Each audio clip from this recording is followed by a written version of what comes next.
Chapitre 3. À leur retour, Igerne trouva Morgane grandie et transformée, docile, réfléchie et curieuse de tout. Morgause, en revanche, lui parut plus agressive et insolente que jamais.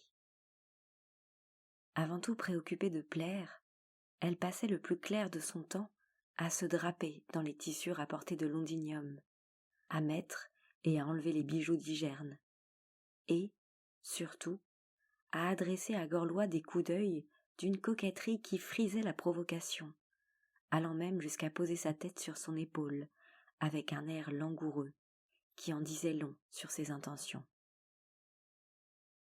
Gorlois, lui, ne restait évidemment pas insensible au manège de la jeune fille, ce qui avait le don d'exaspérer Igerne. « Pourquoi me regardez-vous avec cet air furieux ?» lui demanda un jour Morgause. « Craignez-vous que Gorlois m'aime plus que vous ?»« Ma pauvre petite, Gorlois est déjà trop vieux pour moi, il l'est encore plus pour vous, » répondit calmement Igerne. « En vous voyant, il s'imagine me voir au même âge, douce et docile. C'est cela qui lui plaît en vous. » « Dans ce cas, reprit Morgause avec effronterie, vous feriez bien de veiller sur lui, si vous ne voulez pas qu'une autre femme lui offre ce que vous lui refusez. Je me soucie fort peu des personnes que Gorlois attire dans son lit, rétorqua Igerne en se retenant de la gifler. Mais je préférerais que ma propre sœur ne fasse pas partie du lot. Vous êtes trop jeune pour Gorlois, Morgause, et vous feriez mieux de réfléchir sérieusement avant de vous tortiller devant lui comme vous le faites. Gorlois est chrétien, vous le savez. Cela signifie que, si vous deveniez grosse de lui, il devrait vous marier en hâte à l'un de ses hommes d'armes, car sa religion lui interdit de me répudier et de vous prendre pour épouse. Les chrétiens attachent beaucoup d'importance à la virginité. On vous couvrirait de honte, et l'homme qui aurait accepté de vous épouser vous en voudrait toute sa vie de n'être pas le père de votre enfant. Je sais que les choses se passent très différemment dans notre île d'Avalon. Là-bas, une jeune fille peut mettre au monde un bébé, sans que personne s'en offusque. Mais les Romains ne sont pas comme nous.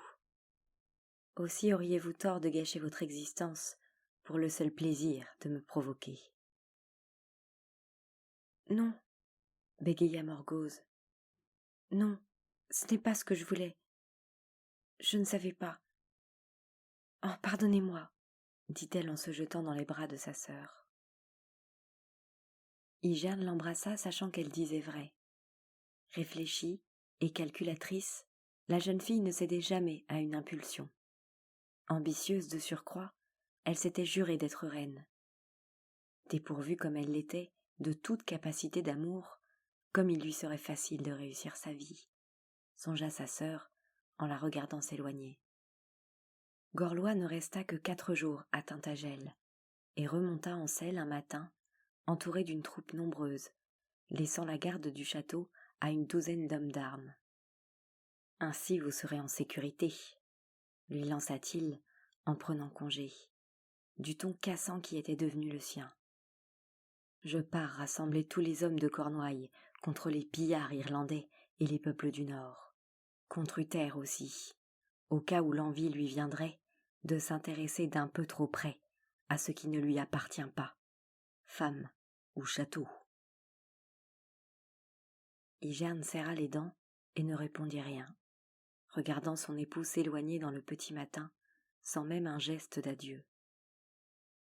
Durant tout l'été, Uther occupa le cœur et l'esprit d'Igerne.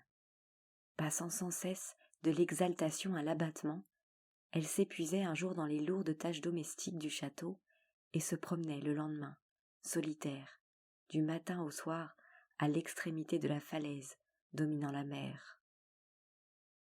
Il lui arrivait parfois d'avaler la moitié d'un lièvre en un seul repas, puis de ne plus rien manger durant plusieurs jours. Ne sombrait-elle pas doucement dans la folie depuis son retour de Londinium ? Que faisait-elle d'autre, à longueur de journée, que de rêver d'un homme plus beau et plus jeune que son mari? Sa vie n'était-elle pas entre sa fille et Gorlois? Une vie bien remplie de femme honorable, aux côtés du maître auquel on l'avait donnée? N'était-elle pas en train de gâcher son existence pour un vague souvenir, un rêve sans lendemain? Bientôt, le soleil perdit de son ardeur. Les nuits devinrent plus longues que les jours, les gelées firent leur apparition. C'est alors que parvinrent à Tintagel les premières rumeurs de la guerre. Des pirates irlandais avaient débarqué, ils avaient brûlé un village et une église, enlevé des femmes.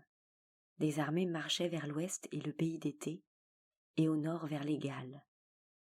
Or, ce n'étaient pas les troupes de Gorlois. « Quelles sont ces troupes ?» interrogea en vain Igerne la gorge serrée. Mais nul ne le savait. Certains affirmaient que leurs bannières portaient des aigles, comme celles des anciennes légions romaines. D'autres prétendaient qu'on y voyait un dragon rouge, rappelant l'emblème d'Uther. Cette nuit-là, Igerne interrogea fiévreusement son vieux miroir, dans l'espoir d'apprendre ce qui se tramait au loin.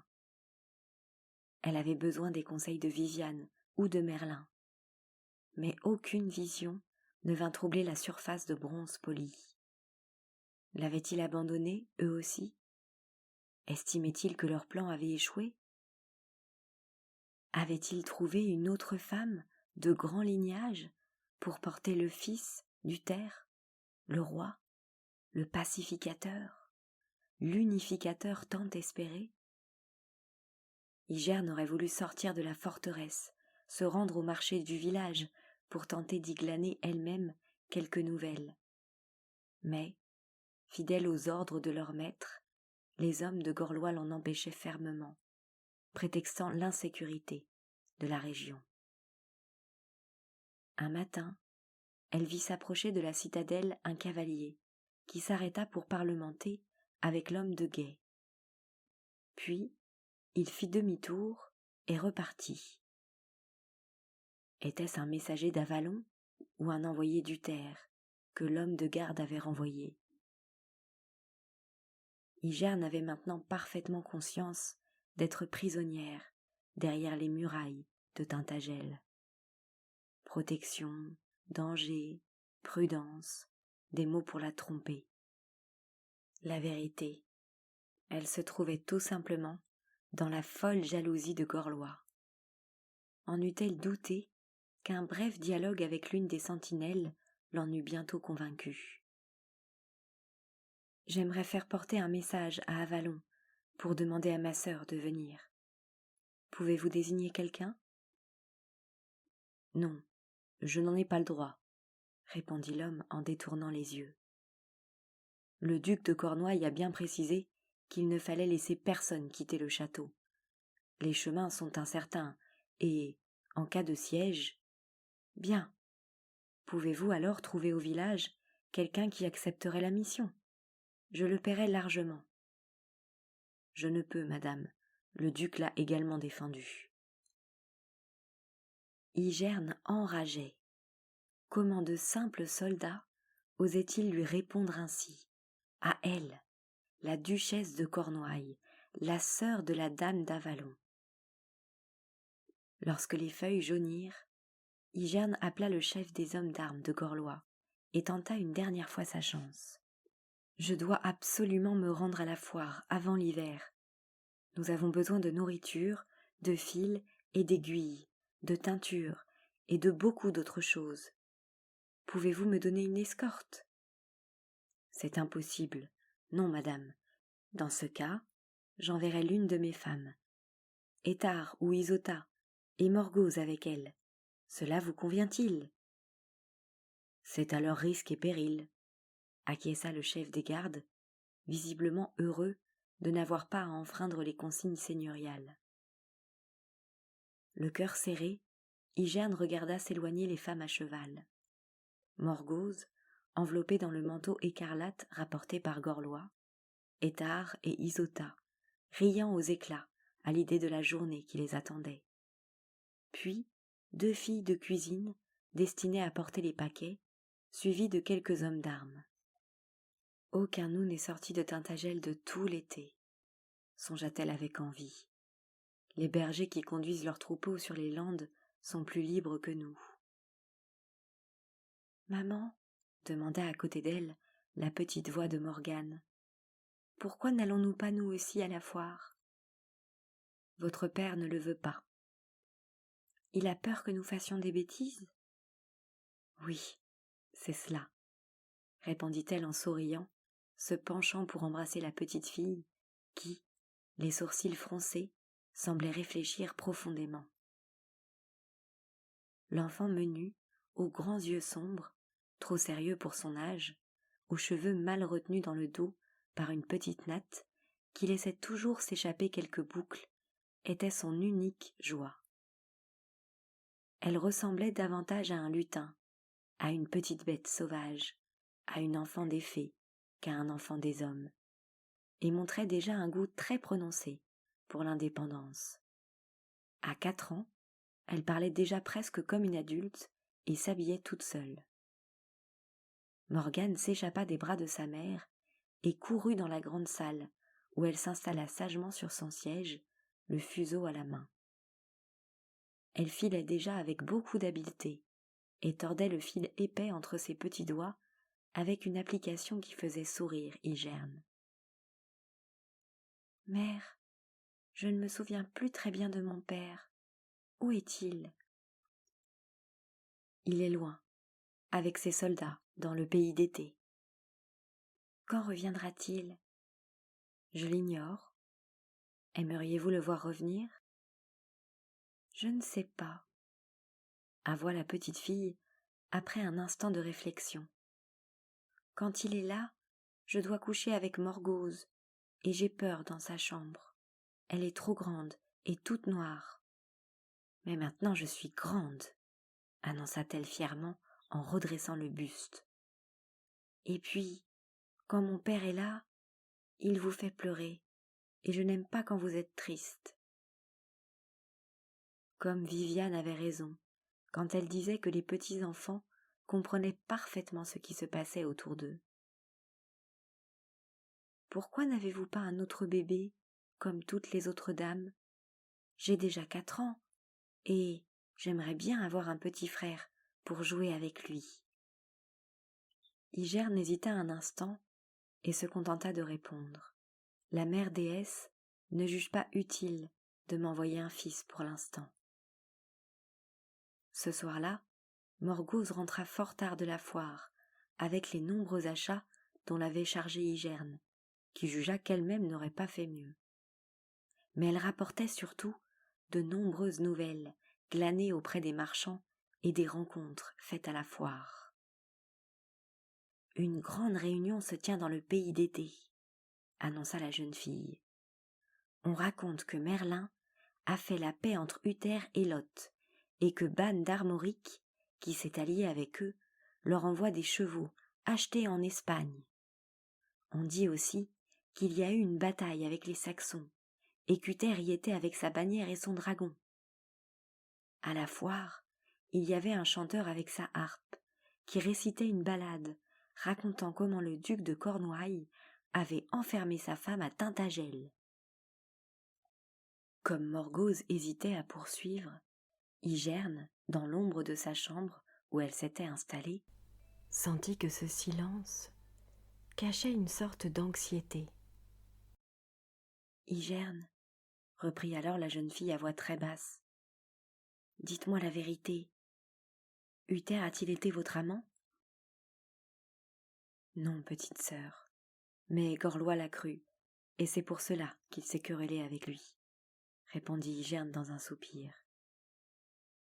Il paraît que le roi Lot est plus beau qu'Uther et qu'il cherche une femme. On dit aussi qu'il serait prêt à lancer un défi à Uther pour le titre de haut roi. Dites-moi, Igerne, est-ce vrai qu'Uther est plus beau qu'un dieu ? Je ne sais pas, Morgause. Tout le monde pourtant dit qu'il a été votre amant, et les ménestrels Je me moque des ménestrels. Quant à ce qu'on raconte sur Uther, ce n'est nullement pour sa beauté que je l'ai préféré à tous. » « Pourquoi alors ?» interrogea la jeune fille, avec une passion qu'elle semblait contenir difficilement. Igerne soupira longuement et garda le silence. Puis, heureuse de pouvoir enfin partager avec quelqu'un ne serait-ce qu'une bribe du secret qui lui pesait si lourd, elle murmura. « Pourquoi ? C'est bien difficile à expliquer. C'est comme si je l'avais connu depuis le commencement du monde, comme s'il avait toujours fait partie de moi-même et devait toujours en faire partie. Même s'il ne vous a jamais embrassé ? » « Cela est sans importance, » l'interrompit Igerne avec impatience. Puis elle fondit en larmes, avant d'avouer ce qu'elle savait, au fond de son cœur, être désormais la vérité fondamentale de son existence. « Même si je ne devais jamais revoir son visage, je resterais liée à lui jusqu'à ma mort. Mais je veux croire que la déesse, après avoir ainsi bouleversé ma vie, me permettra de le retrouver un jour. » Elle vit alors, ou devina plutôt, que Morgause la regardait avec une sorte de respect craintif, mêlé d'envie. Comme si, à ses yeux, elle était brusquement devenue l'héroïne de quelque ancienne légende, ou d'une lointaine et romantique histoire d'amour, telle qu'en colportaient les troubadours venus du continent. « Non, ma petite sœur, » aurait-elle voulu lui dire, « il ne s'agit ni de roman, ni de légende, mais tout simplement de la réalité, telle que je suis en train de la vivre. » Cependant, Igerne préféra en rester là, car Morgause était trop jeune pour comprendre. Ainsi, Igerne, depuis le départ de Gorlois, avait-elle l'impression de progresser lentement sur une voie qui était désormais la sienne. Viviane lui avait parlé de 2 mondes qui se séparaient. Il lui semblait en avoir déjà quitté un. Ce monde ordinaire, celui de Gorlois, de ses droits, de sa femme esclave. Seule Morgane la rattachait encore à ce monde-là. Le lendemain matin, lorsqu'Igerne se réveilla, ayant passé une partie de la nuit à réfléchir, sa décision était prise. Elle ne s'enfuirait pas dans l'espoir de retrouver Uther. Elle n'enverrait pas davantage Morgause porter un message secret à Avalon. Il était maintenant de notoriété publique qu'elle était prisonnière à Tintagel, et, si sa sœur avait voulu venir à son secours, elle serait déjà venue. Pour ne pas sombrer dans le désespoir, elle devait donc, au plus vite, entrer en contact avec elle par le seul moyen à sa disposition, son don de voyance. Certes, elle n'était pas très experte dans l'art de la transmission de pensée, et si, petite fille, elle l'avait pratiqué spontanément, elle ne s'y adonnait plus depuis son mariage. Elle allait donc tenter, à nouveau, d'interroger le destin, tout en sachant à quel point cette initiative pouvait se révéler dangereuse. Mais c'était pour elle l'unique façon de savoir.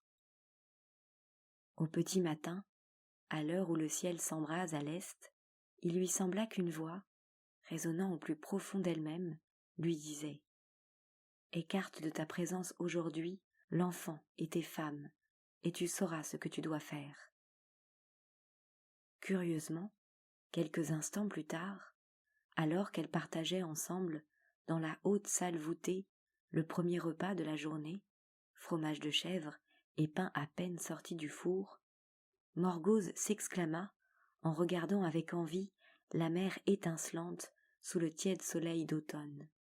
« Comme je m'ennuie entre ces murs! Si nous retournions à la foire. Prenez Morgane avec vous, et allez toutes les 2 rejoindre les femmes des bergers. Ainsi, vous pourrez rester dehors jusqu'à ce soir, » s'empressa de répondre Igerne, presque malgré elle. Sitôt seule, elle gagna les cuisines, où elle demanda à ses femmes, à leur grand étonnement, car il faisait très doux, de faire du feu dans sa chambre.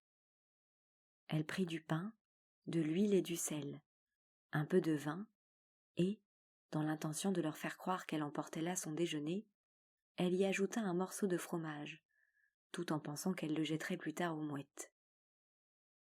Dans le jardin, elle cueillit des fleurs de lavande, quelques fruits d'églantier, coupa avec son petit couteau 7 rameaux de genièvre et une petite branche de noisetier.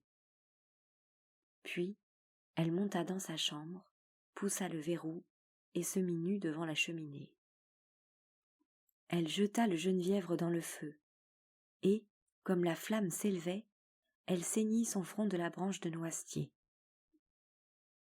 Hygiène posa ensuite devant l'âtre les fruits et les fleurs, frotta sa poitrine d'un mélange d'huile et de sel, avala une bouchée de pain et une gorgée de vin, puis, la main tremblante, déposa le miroir par terre, dans la lumière dansante des flammes. Enfin, elle prit un peu d'eau de pluie dans le tonneau réservé au lavage de ses cheveux, et la répandit goutte à goutte sur toute la surface du miroir, en murmurant : « Par l'ordinaire et par l'extraordinaire, par l'eau et le feu, le sel, l'huile et le vin, par les fleurs et par les fruits, ô déesse, je vous le demande, que ma sœur Viviane m'apparaisse. » Alors, la surface de l'eau, où couraient d'étranges reflets rouges et verts, se troubla. Hygiène frissonna comme si un courant d'air glacé venait de traverser la pièce. L'incantation allait-elle échouer ? N'avait-elle rien oublié de la formule ? Se livrait-elle bien à la sorcellerie, ou était-elle tombée dans le blasphème ? Un visage se dessina lentement dans les reflets changeants du miroir. C'était le sien. Puis, les traits se faisant et se défaisant, modelèrent un autre visage. Un visage impressionnant, avec des baies de sorbier accrochées aux sourcils. Celui de la grande déesse. Hygiène se pencha pour mieux voir, mais, au même instant, l'image se transforma à nouveau, et elle reconnut aussitôt la chambre de sa mère à Avalon. Des femmes allaient et venaient, toutes vêtues de la robe sombre des prêtresses, et il lui fut d'abord impossible de distinguer Viviane. Puis elle la vit, l'air fatigué, marchant à pas lents, lourdement appuyée au bras d'une des femmes. À ce moment précis, Hygiène dut se rendre à l'évidence, malgré l'horreur que lui inspirait cette vision. Viviane, le visage ravagé par la souffrance et la lassitude, était grosse. La rondeur de son ventre se devinait parfaitement sous sa robe de laine. « Non, non, ô mère Séridoine, déesse bénie, pria-t-elle avec ferveur, ne permettez pas cela. Notre mère est morte ainsi, et Viviane elle aussi va mourir. À son âge, on ne peut survivre à une telle épreuve. Pourquoi, lorsqu'elle a su qu'elle portait un enfant, n'a-t-elle pas pris la potion qui l'en aurait débarrassée ? Tous ses projets risquent d'échouer. Et moi, qui ai ruiné ma vie à cause d'un rêve, que vais-je devenir ? Aussitôt, Hygiène se sentit honteuse d'avoir songé à ses propres malheurs alors que sa sœur, sur le point d'accoucher, allait peut-être mourir loin d'elle. Elle fondit en larmes, incapable de détourner ses yeux de la surface du miroir, où elle vit soudain Viviane lever la tête et regarder dans sa direction. La surprise, puis la tendresse, semblèrent remplacer, sur le visage de sa sœur, l'angoisse et la fatigue, et ses lèvres remuèrent. Quel message, quel secret voulait-elle lui communiquer ? Aucun son ne lui parvint, mais une voix douce résonna à cet instant au plus profond d'elle-même. « Petite fille, petite sœur, Hygiène. » Elle aurait voulu hurler, confier à sa sœur ses angoisses, ses chagrins, ses doutes. Mais, se refusant à augmenter encore la souffrance de Viviane, elle mit tout son cœur dans un seul cri. « Je vous entends, ma mère, ma sœur, ma prêtresse, ma déesse. » « Igerne, reprit la voix mystérieuse, il ne faut jamais désespérer. Apprenez que toutes nos souffrances ont un sens. Ne vous découragez pas. » Il lui sembla alors qu'un baiser furtif, léger comme l'aile d'un invisible oiseau, lui effleurait la joue. « Petite sœur, » murmura-t-elle, désespérée, comme pour appeler au secours. Dans le miroir, le visage de la dame du lac se tordit de douleur, et Igerne vit, avec effroi, à l'instant même où l'image s'effaçait, Viviane s'écrouler dans les bras d'une prêtresse. Penchée sur la surface brillante du miroir, Igerne, désemparée, ne rencontrait plus maintenant que son propre regard, au visage baigné de larmes.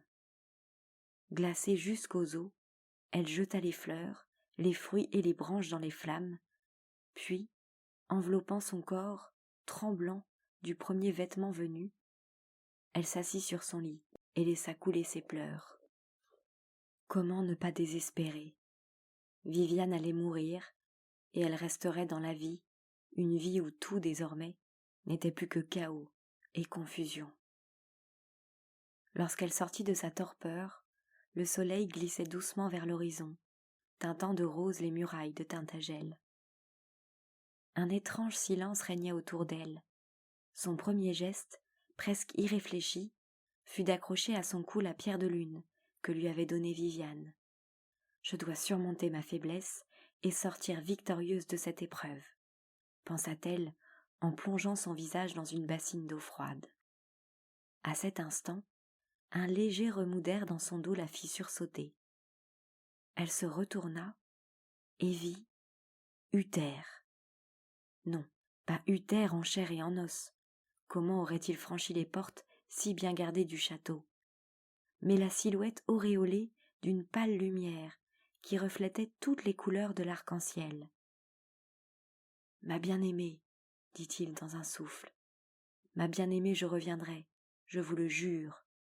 Je reviendrai lors du solstice d'hiver, et rien ne nous séparera plus.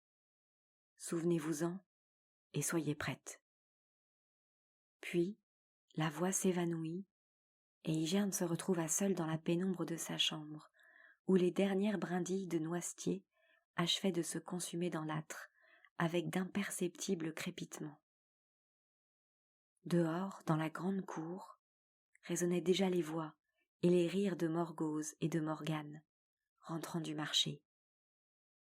Igerne but d'un trait le reste du vin, s'habilla rapidement, remit un peu d'ordre dans la pièce et descendit l'escalier, sereine, pour aller à leur rencontre.